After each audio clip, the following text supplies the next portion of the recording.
Hello, good morning class. Let us start with a new chapter of civics, that is political parties, which is included in your board examination of 2021. So let us start. The question arises, why do we need political parties? So we all have heard about political parties, no? तो इनकी ज़रूरत क्या है? Why do we need them? So let us start with this question. Political parties are easily one of the most visible institutions in democracy for most ordinary citizens. Democracy is equal to political parties. तो अगर political parties की बात करें तो हमें democracy में political parties ही सबसे ज़्यादा दिखती है. कहने का मतलब कि if you will ask a ordinary citizen about democracy, about constitution, about parliament, he will not know much about them. You are studying, that's why you know, but a ordinary citizen doesn't know much about Lok Sabha, Rajya Sabha, constitution, making law. They all what they know is political parties. तो उनको लगता है कि political parties ही सब कुछ हैं. If you travel in remote parts of the country and speak to less educated citizen, same question I am saying you, कि अगर आप ऐसे मतलब ज़्यादा पढ़े लिखे लोगों से नहीं और थोड़ा रिमोट एरिया में जाकर लोगों से बात करेंगे, you will come across the people who may not know anything about the constitution. आपको ऐसे लोग मिलेंगे जिनको कॉन्स्टिट्यूशन के बारे में कुछ पता नहीं होगा, कॉन्स्टिट्यूशन और about the nature of our government. हमारी गवर्नमेंट कैसी है, हमको पता है कि हमारे यहाँ पे सेंट्रल गवर्नमेंट है, स्टेट गवर्नमेंट है, लोकल गवर्नमेंट है, उनको इन सिस्टम से कुछ पता नहीं है. But chances are there they would know something about our political parties. At the same time this visibility does not means popularity. तो बहुत ज़्यादा चांसेस हैं कि भला जितने रिमोट एरियाज़ में रहता हो, बट उसने सुना होगा कि ये पॉलिटिकल पार्टी है, वो पॉलिटिकल पार्टी है, ये नेता इस पॉलिटिकल पार्टी का है, वो नेता उस पॉलिटिकल पार्टी का है. भला उसको राजनीति के बारे में, पॉलिटिक्स के बारे में कुछ ना पता हो, उसको पॉलिटिकल स्ट्रक्चर के बारे में कुछ ना पता हो, बट उसको पॉलिटिकल पार्टीज उसने सुना ज़रूर होगा. तो कहने का मतलब कि ये एक ऐसी विजिबल चीज़ है जो बाहर बैठे लोगों को भी, जो बहुत ज़्यादा पढ़े लिखे नहीं हैं और जिनको पॉलिटिक्स के बारे में कुछ पता नहीं है, उन्होंने भी पॉलिटिकल पार्टीज़ के बारे में सुना हुआ है. तो ये है क्या चीज़? तो वही वो कह रहा है कि eight the same time visibility does not means popularity. तो इसका क्योंकि सब लोग जानते हैं तो इसका मतलब ये नहीं कि पॉलिटिकल पार्टीज़ पॉपुलर है. Most people tend to be very critical of political parties. They tend to blame parties for all that is wrong within our democracy and our political life. तो कई सारे लोग तो ऐसे हैं जो पॉलिटिकल पार्टीज़ को लेके बहुत ज़्यादा क्रिटिकल हैं. उनको लगता है कि देश में, दुनिया में कुछ भी गलत हो रहा है तो कौन जिम्मेदार है? पॉलिटिकल पार्टीज़ है. They blame for every wrong thing to whom? To political parties. तो कहने का मतलब कि उनके लिए पॉलिटिकल पार्टीज़ ही डेमोक्रेसी में सब कुछ है. और चाहे उनकी पॉलिटिकल डेमोक्रेसी में कुछ गलत हो रहा हो, चाहे डेमोक्रेसी को लेके कुछ गलत हो रहा हो या पॉलिटिकल लाइफ को लेके कुछ गलत हो रहा हो, कौन जिम्मेदार है? Political parties. Parties have become identified with a social and political division. हमारा समाज भी जो है और हमारी राजनीति भी जो है वो पॉलिटिकल पार्टीज़ के आधार पे ही बटी हुई है. आप देखिए सोसाइटी में आप बाहर जाएंगे तो आपको कुछ लोग किसी एक के सपोर्टर मिलेंगे, कुछ लोग किसी एक के सपोर्टर मिलेंगे, कुछ की राजनीतिक सोच किसी एक पॉलिटिकल पार्टीज़ की होगी, कुछ की राजनीतिक सोच किसी एक. तो पॉलिटिकल पार्टीज़ ने हमारी सोसाइटी को और हमारी पॉलिटिकल लाइफ को भी डिवाइड करके रखा हुआ है आपस में. Therefore it is natural to ask. तो इसलिए ये पूछना बहुत ज़रूरी है, do we need political parties at all? क्या पॉलिटिकल पार्टीज़ की ज़रूरत है हमें? बिल्कुल.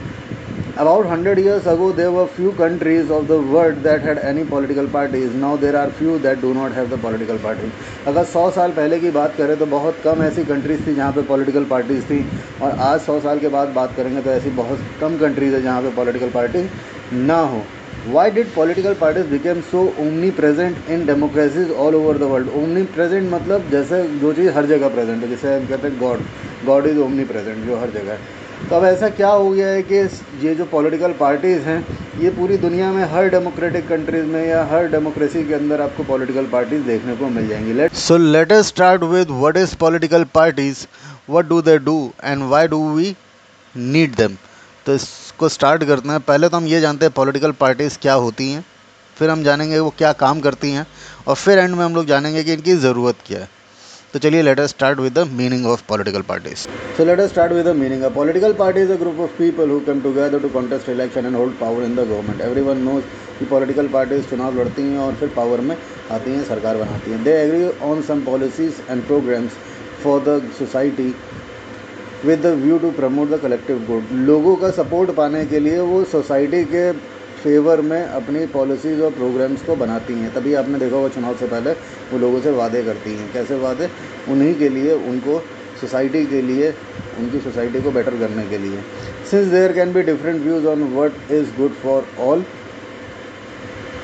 Parties try to persuade people why their policies are better than other. आपने देखा होगा चुनाव में हर पॉलिटिकल पार्टी दूसरी पॉलिटिकल पार्टी से अपने आप को बेटर दिखाने की कोशिश करती है। ये अपनी पॉलिसीज एंड प्रोग्राम्स को उनकी पॉलिसीज और प्रोग्राम्स से बेटर दिखाने की कोशिश करती है। क्यों? ताकि वो उस पब्लिक को जो वोट देगी, वोट देने वाली पब्लिक तो सेम ही है, वो उनको परसुएड कर सके, या उनके दिमाग को या उनके दिल को बदल सके और अपने उनका वोट जो है वो अपनी तरफ ला सके और खुद जीत सके। They seek to implement these policies by winning popular support through election. वो कैसे इन पॉलिसीज़ को अप्लाई कर सकती है? पॉपुलर सपोर्ट के थ्रू, इलेक्शन में जीत के। इसीलिए वो लोगों के सपोर्ट को चुनाव में वोट में कन्वर्ट करना चाहती है और उस वोट से जीत के पॉलिटिकल पार्टीज पावर में आना चाहती है। Thus the parties reflect fundamental political divisions in the societies. Parties are the part of the society and thus evolve partnership. Thus the political parties reflect fundamental political division in the society. आप देखेंगे हमारी society जो है वो political parties के basis पे divide हो रखी है ना। और कुछ लोग किसी को सपोर्ट करते हैं, कुछ लोग किसी पॉलिटिकल पार्टीज़ को सपोर्ट करते हैं। Parties are about the part of the society.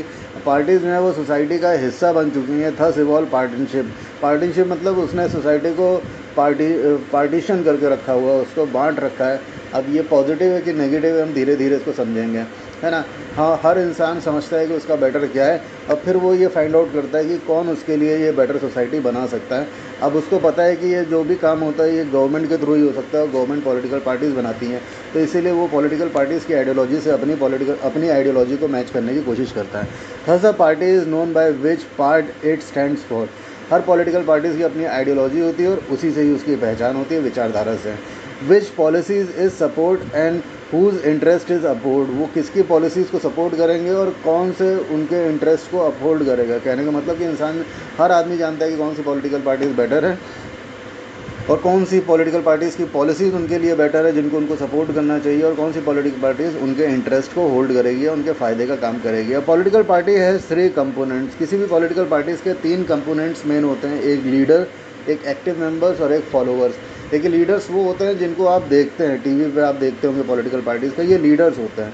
फिर इनके नीचे एक्टिव मेंबर्स होते हैं, क्योंकि इन लीडर्स को प्रमोट करने के लिए, इन लीडर्स के लिए काम करने के लिए उन्होंने अपने पार्टी के अंदर लोगों को ज्वाइन करवाया होता है। आपने देखा होगा मेंबर्स होते हैं, मेंबरशिप फॉर्म आता है हर पॉलिटिकल पार्टीज़ का, आप उनको भर के उनके मेंबर बन सकते हैं। फिर वो जगह जगह पे जाके आपसे अपना काम करवाते हैं। और कुछ होते हैं फॉलोअर्स। फॉलोअर्स वो लोग होते हैं जो पार्टी के अंदर ना होकर पार्टी के बाहर से पार्टी को फॉलो कर रहे होते हैं।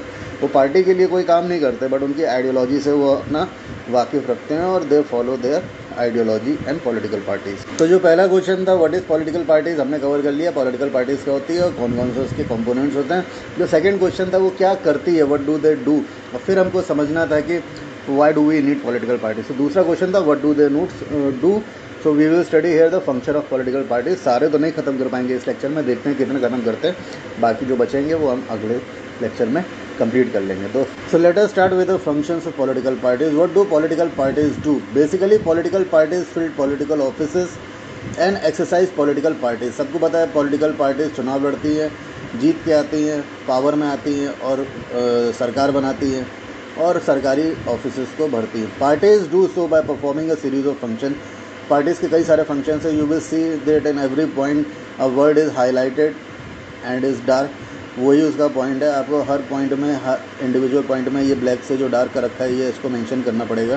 पहला है contest election. Everyone knows political parties contest election in most democracies. Elections are fought mainly among the candidates put up by the political parties. तो डेमोक्रेसी के अंदर क्या होता है, जितने भी पॉलिटिकल पार्टीज है वो अपने कैंडिडेट को खड़ा करती है और हम लोग उस कैंडिडेट को वोट देते हैं पॉलिटिकल पार्टी के नाम पे और उसको जिताते हैं। Party select their candidates in different way. हर कंट्री के अंदर पार्टीज में जो कैंडिडेट है, जो चुनाव लड़ता है उस पॉलिटिकल पार्टी से, वो अलग अलग तरीके से चुना जाता है।